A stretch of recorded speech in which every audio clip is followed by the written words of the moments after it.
And hello everyone, it's me, Iron Opera, and today I decided to make a video on top 10 most popular or top 10 most subscribed Hearts of Iron 4 mods in Hearts of Iron 4 history. The reason I decided to make this list is so you can find maybe some mods you like from the list and subscribe to them, and you can actually play them and enjoy them. On number 10 spot we have the Cold War Iron Curtain mod. So the Cold War Iron Curtain is based on the Cold War between the Americans and between the Soviets. So this is a very good mod. You can play as the Soviets, you can play as America, you can play as any country you want, and there's a lot of interesting focus trees and technologies you can research. Maybe try to restore fascism in Germany and bring back some sort of fascist state in Germany. It's a very interesting mod. I recommend playing it. Good luck, guys. On number 9 spot we have the Old World Blues music mod, which includes songs for the Old World Blues mod. It's a very good list of songs. You should download it. I'll get back to the Old World Blues mod in a second. On number 8 spot we have a very interesting mod called Increased Resources. What Increased Resources does, of course, it increases resources in the game. I like the fact that it puts a ton of oil in the Middle East, which is not at the start of the game because it has not been discovered or there is no drilling technology for that. But yeah, it adds a ton of oil for the Middle East, more steel for many European countries, and many other resources. So it's a very cool mod. You don't have to trade all the time. You can actually have some of your own resources. On number 7 spot we have one of my most favorite mods, Old World Blues. Basically about Fallout New Vegas, and it's just insane. I don't know if I can explain everything in one video about the mod. The mod has a special world, the United States, Canada, and a little bit of Mexico and Cuba and some other countries. Basically nearly every country in this mod has its own focus tree. The research tree is just insane. Look at the research tree, look at everything. You can research armored robots, fucking powered weapons, everything from the Fallout series, laser musket. On number 6 spot we have this very famous mod, player-led peace conferences. Player-led peace conferences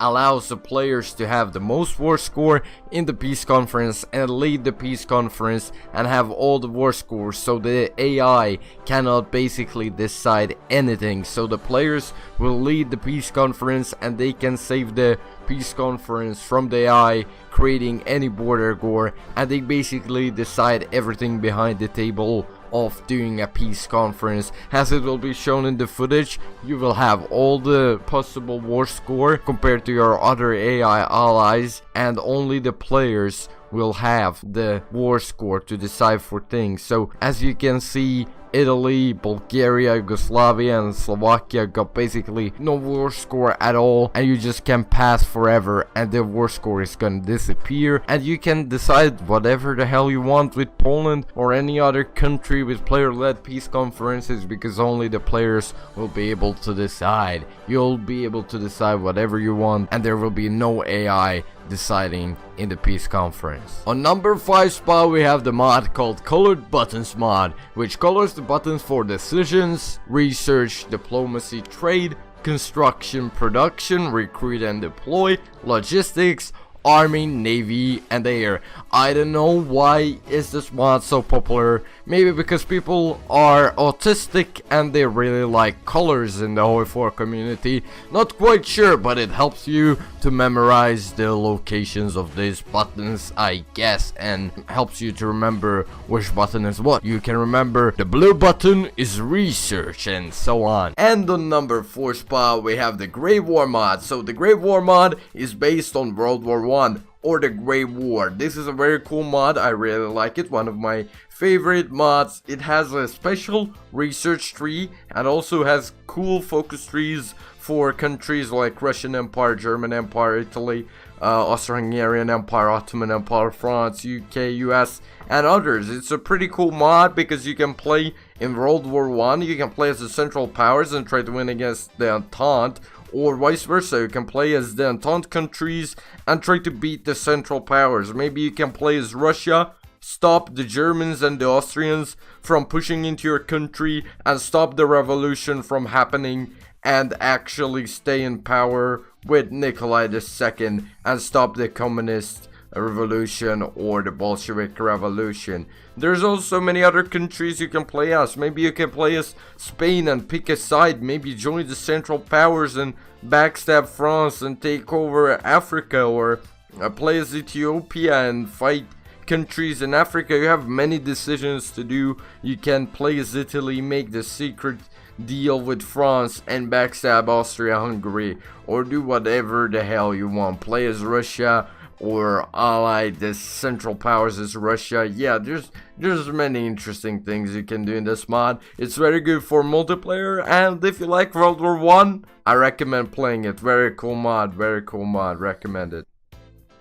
And the number 3 spot, we have Kaiserreich. So Kaiserreich is a mod based on what if Germany won World War 1. So this mod is based on what if Germany won World War 1 in the standpoint or the viewpoint from the mod. We can see that the world has changed a lot. We can see Germany has its own alliance called Reichspakt, and there's the Third International in the West. Italy is divided, Austro-Hungary has collapsed, many things have changed since World War 1, Ottoman Empire still exists. So this is a pretty cool mod, I would say, because you can actually try to play as Russia in this mod and try to retake your lost lands, or you can try to play as a country from the Third International and try to win against the Germans. Maybe play as an Entente country. For example, France is divided into nations, Commune of France and the French Republic. There's a lot of ideologies. For example, Commune of France is syndicalist, basically communist in its own ways.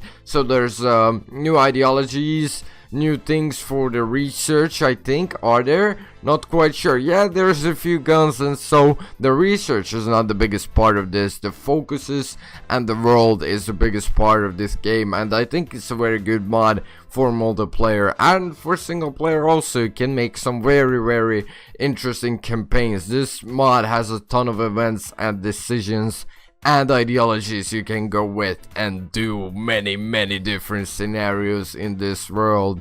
We can see it's completely different from what it was in World War 1.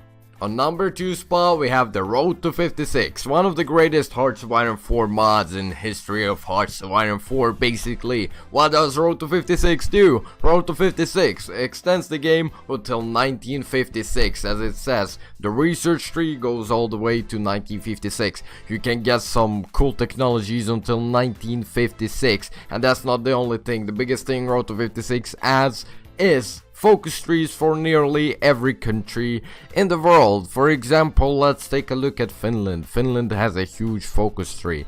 Okay, Finland is okay. Let's look at Saudi Arabia. There's a Saudi focus tree. Let's take a look at Iran. There's a focus tree for Iran too. As you can see, many countries have focus trees which don't have focus trees, or basically special focus trees in the base game. They get a new special focus tree in Road to 56. There's also updates for the German and Soviet focus tree and many other focus trees. There's some things that have been stabilized and some things that have been buffed and so on. So this is one of the best mods for multiplayer, I would say. It's not historically accurate. The mod is not completely historically accurate. For example, Danzig is huge here. It should be only a single city, free city of Danzig. But yeah, it has some problems, but it's one of the greatest mods because so many countries are releasable. So many countries have their own focus trees. You can go any way you really want as any nation in this world. The Road to 56 is a very good mod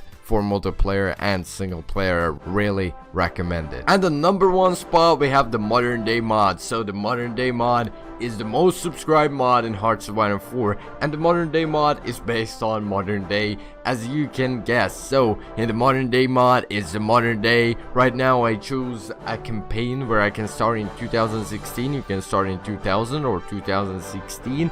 Basically it's the modern day. There's NATO, there's CSTO. You can play as any country you want. You can play as Germany. You can see Angela Merkel right here. There's a lot of ideologies in the mod, like conservative, reactionary, socialist, progressive, social democrat, communist, whatever, libertarian, every ideology possible, monarchist. There's a ton of ideologies in this mod, and it's a pretty cool mod, even though its division templates are a little bit broken. But yeah, I would say that Russia, Germany, France, UK, US, and many other countries have a pretty interesting focus tree. So if you want to play as your country in the modern day mod, I think this is a very good mod to play your own country if it didn't exist during World War II or World War I or other times. There's even countries like ISIS. Okay, I cannot call it a country, it's a caliphate. There's also Kosovo, there's Transnistria, there's Novorossiya, many unrecognized territories. So yeah guys, I think this video was here. Thank you everybody for watching. Don't forget to join our Discord, don't forget to subscribe and like the video if you liked it. Tell me if you want more top 10 Hearts of Iron mod lists or top 5 Hearts of Iron mod lists. I can create more for you so you can find more mods that suit your game. So yeah guys, thank you everybody for watching. Don't forget to subscribe. It was me, HOI4, and I'll see you in the next live stream or a video. Bye bye everybody, have a good day.